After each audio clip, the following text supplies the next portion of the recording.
Right, well, we are covering developments rather from Washington, D.C., Doha, Amman, Beirut, Tehran, and even Baghdad in Iraq. And that's also where the U.S. Central Command says one of its refueling aircrafts has gone down, and that's where Mahmoud Abdul-Wahed is standing by for us now. Mahmoud, a lot of incidences we're seeing there in Iraq today. Let's start with the aircraft, though.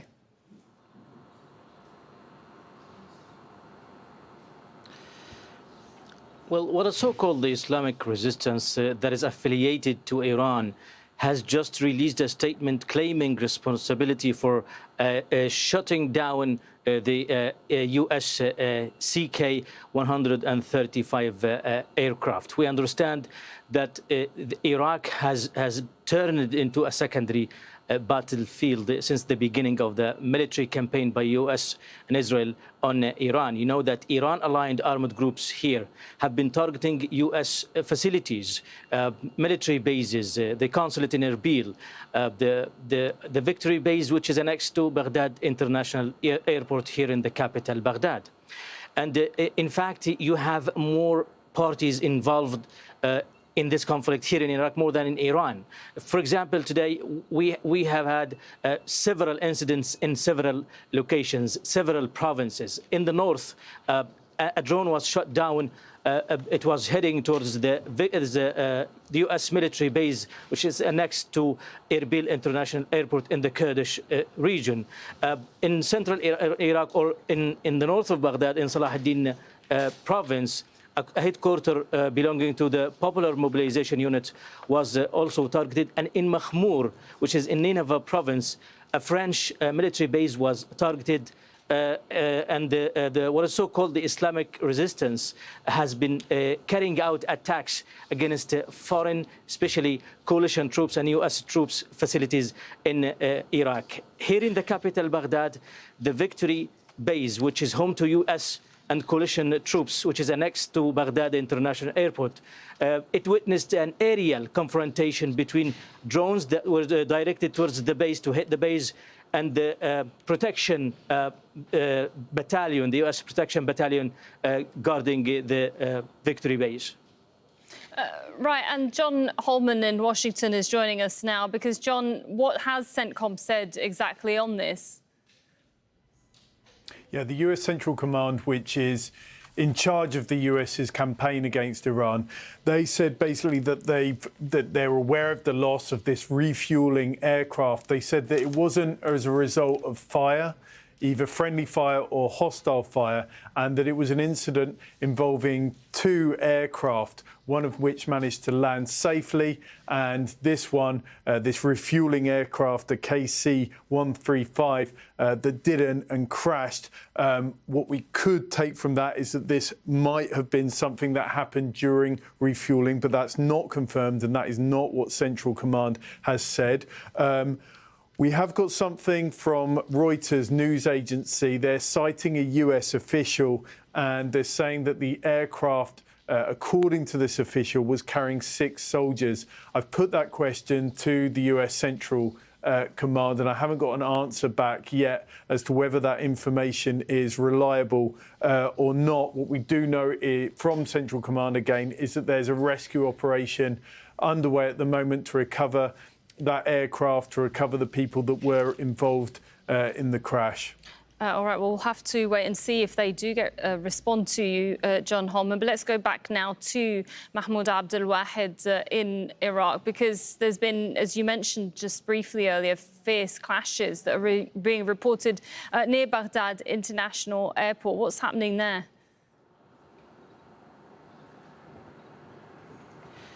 Well, the protection battalion, the U.S. protection battalion tasked with protecting the Victory base, which is, as I mentioned, it's home to U.S. and coalition troops, as well as counter-terrorism apparatus. They managed to shoot down one drone. But this has been happening on a daily basis. Every single night, the airport in Baghdad and the Victory base have been hit with several attacks involving drones, but there is no word about whether or not there are casualties. Every night we witness similar incidents over the victory base, but usually the U.S. and the Iraqi troops inside the base, they do not reveal any word about whether or not there are casualties. But as I just mentioned, that here since the beginning of the conflict in Iran, Iran-aligned armed groups have been acting, if you like, on behalf of Iran. They have been carrying out dozens and dozens of attacks with drones or with missiles targeting U.S. military bases, facilities, even the consulate in Erbil, which is the largest U.S. consulate in the world. Also, they have been targeting, they have been under counterattacks because U.S. and Israeli fighter jets have been targeting their locations in many provinces across Iraq, like today in Salah ad-Din province, and also earlier on Thursday morning, the one headquarter belonging to the Popular Mobilization Units on Al-Qa'im crossing terminal between Iraq and Syria was hit by an airstrike, killing and wounding dozens of Popular Mobilization Units military individuals. All right, thank you very much. That's the update. A lot of moving parts there in Iraq. Now let's go to Tehran and speak to our correspondent there, Mohammed Val. Mohammed, yet another day of heavy bombardment as we enter day 14 of this war, bombardment on Iran. What is Iran saying in terms of statements, whether it's politically or militarily?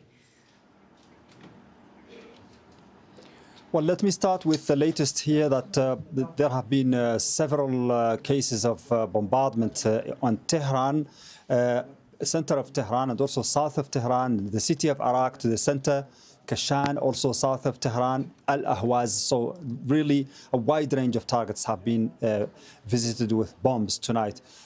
As to the statements from here, we have also statements and action or retaliations. We have the 44th wave of the so-called True Promise number 4. And as to the targets, they talked about areas of West Jerusalem, Tel Aviv, Eilat, occupied Palestinian territories were hit by Iranian missiles. The American bases in Manama and Erbil were targeted by the most intense missiles and drones of the IRGC. IRGC has also in this statement asked or ordered American troops to leave the region if they don't want to die and to be buried under the rubble by the missiles from the IRGC. Right as I'm speaking now, also there is sounds of explosions here in Tehran just at this particular moment. So it's a very hot, exchange of bombardment by missiles and drones between the two sides. Also, in the statements, there is also that confirmation, either by the new Supreme Leader, or by the IRGC, that the Strait of Hormuz will remain closed, except for ships that coordinate with the Iranians. So basically, that's an explanation of what's going on in the Strait of Hormuz. I'm also listening now to sounds of bombardment somewhere in Tehran. We can't locate we can't tell you where exactly it is happening, but it is continuous now as we speak. Okay, so you're saying bombardments happening as you speak there. And of course, those bombardments are happening in Iran, but Iran is also warning that energy infrastructure is still in its sights, isn't it?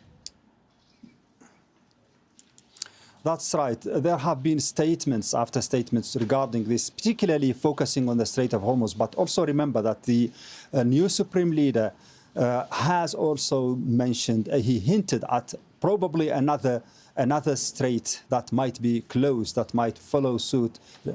And understandably, it's Bab al-Mandab that's under the control somehow of the Houthis. The Houthis haven't been very active since the beginning of this war, but it's like another card in the hands of the Iranian authorities here that they are going to use anytime they want. And it's a huge threat to the safety of international traffic of energy, because those two straits control most of the traffic of energy in the world. So, I mean, the Iranians here are saying that they are going to use the leverage of what they have, and it is control of energy traffic which is going to create a lot of problems in the region. They say that the safety of energy traffic in the world is connected with the safety of Iran. And if Iran is under aggression, it has the right to use whatever card it has to retaliate.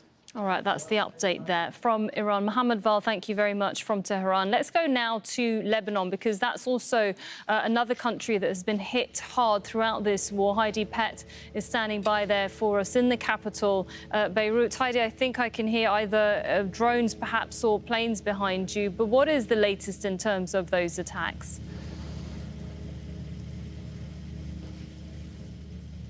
Yeah, the sound that you can hear overhead is the Israeli surveillance drone, which has been flying very low, buzzing very loud over the capital constantly for almost 24 hours now. These drones, of course, they're not new to the skies above Beirut or the skies above Lebanon. They have been a near constant companion to the people who live here since, in fact, the last war ended in November 2024 with that ceasefire. But since the latest escalation and in the last couple of hours, we have again seen very heavy strikes on Beirut. A couple in the southern suburbs earlier this evening shook the ground. They shook the whole capital. They echoed across the hills here. And that follows two strikes in downtown Beirut earlier this afternoon. The Israeli military issued warnings for a couple of specific buildings in central Beirut, well outside the areas that they have ordinarily been targeting. Now, they say that in those attacks, they were going after cash reserves by Hezbollah, which they said were in the basement of some of these buildings. But more recently, in the last hour or so, we have seen what appears to have been another targeted assassination strike on a vehicle in Jinnah, which is just on the northern edge of Doha in Beirut's southern suburbs. We are not able to head down there because it is the subject of one of these mass forced evacuation orders by the Israeli military, which means it could be hit at any time. And it's also very close to areas that are controlled by Hezbollah, which means it's difficult for us to head down there in the immediate aftermath of a strike. But we have been speaking to first responders who've been on the scene. They said that, as usual with these targeted assassination strikes, the situation is quite tense. And they were also afraid to approach because we've seen in the last 24 hours a number of what we call double tap strikes, where one projectile comes in, people then gather, sometimes to assist those who've been injured in the first strike, and then a second one comes in. And that is why the Ministry of Health updated today the death toll in that attack on Ramlat al-Baida last night, where we saw people displaced on the beachfront, killed and injured after there was a double tap right there down by the beach here in Beirut. Yeah, more than 800,000 people displaced in Lebanon. This is a very difficult time for the country, which was seeing a ceasefire between Israel and Lebanon. This war has changed that dynamic, and obviously it's under very heavy bombardment, some of the heaviest bombardment in years by Israel. So what is the Lebanese government saying on all of this? So as you were saying, the situation here is that we had this very uneasy and very unequal ceasefire that was the status quo for about 15 months since November 2024 when it was implemented. We saw daily violations by Israel of that ceasefire, whether it was drone strikes, assassinations, airstrikes, their continued presence at 5 locations in southern Lebanon. But about 12 days ago, the latest escalation was touched off when Hezbollah decided to fire 6 rockets into northern Israel. It said it was in response to those ceasefire violations, as well as the killing of the Iranian supreme leader. And since then, we have seen this wave of Israeli airstrikes, which have decimated the southern suburbs, as well as the south of the country and the Bekaa Valley. Now, the Lebanese Prime Minister, Nawaf Salam, he described those initial rocket fire from Hezbollah as irresponsible. He's gone so far as to declare the military and security activities of the group as illegal. And earlier this evening, he addressed the country saying that Lebanon has been dragged into a war that it never wanted to enter. It's been over 10 days since this war has started, which we have warned for a long time that Lebanon might be slipped into, and we've tried our best to avoid. It's a war that we never wanted. We are working day and night to end it. We cannot accept in any form that Lebanon becomes an add-in for others' wars. To that end, the President has launched an initiative for negotiations in order to rescue Lebanon from such an ordeal. All Lebanese are looking forward to our military performing its full duty to establish the state's control over its territories. That's the Lebanese Prime Minister Nawaf Salam speaking earlier this evening and continuing on with this idea that they want to outlaw the military and security activities of Hezbollah. They want the Lebanese army to go into those areas, take control, and they want the group to be disarmed. Now, the problem with declaring those activities illegal and not yet appearing to have the mechanism for enforcing that, whether it's the capacity or the will of the Lebanese army to do that, is that it's put the Lebanese government in quite a difficult position. It's made them look quite toothless. And we've seen earlier this evening as well, a response from the Israelis, the defense minister there, saying that if the Lebanese government can't do that, if it can't prevent Hezbollah from firing into northern Israel, that it will enter Lebanese territory and do it itself. All right, thank you very much. That's the latest there from the Lebanese capital, Beirut. Heidi Pett. Well, Iran has launched another retaliatory attack on Israel. Warning sirens sounded across Tel Aviv on Thursday evening. Bright flashes have been seen in the night sky as Israeli defense systems shoot down Iranian missiles. Interceptions have also been reported in occupied West Bank. Well, over to Rory Challens, who's in the Jordanian capital, for us on the latest updates on Israel. Now, when it comes to Israel, we have heard from Prime Minister Benjamin Netanyahu. He has released statements throughout this war, but I think this must be his first sort of long statement press conference and vision, if you like. Yeah, this was the first time in this war that he has actually got in front of Israeli journalists and taken questions from them. And that silence was being noticed over the last few days. Articles and newspapers have been written about it, pointing out the fact that he'd gone and been on Fox News and spoken to Sean Hannity, but hadn't yet spoken to Israeli journalists, just released video messages. Well, he took this chance to put a number of messages across. One of them was to the Iranian people, as perhaps Israel's goal of regime change in Iran fades somewhat. He wanted to say again that it was up to the Iranian people to take freedom into their own hands, rise up and overthrow the Ayatollahs. And he put in a threat to Mojtaba Khomeini, the new supreme leader, as well. I think it was also time for him to address the situation with Hezbollah, because Hezbollah, before this war started, had been thought to be a much cowed and diminished force. Well, in the course of this conflict, it has proven that it's still a potent threat to Israel.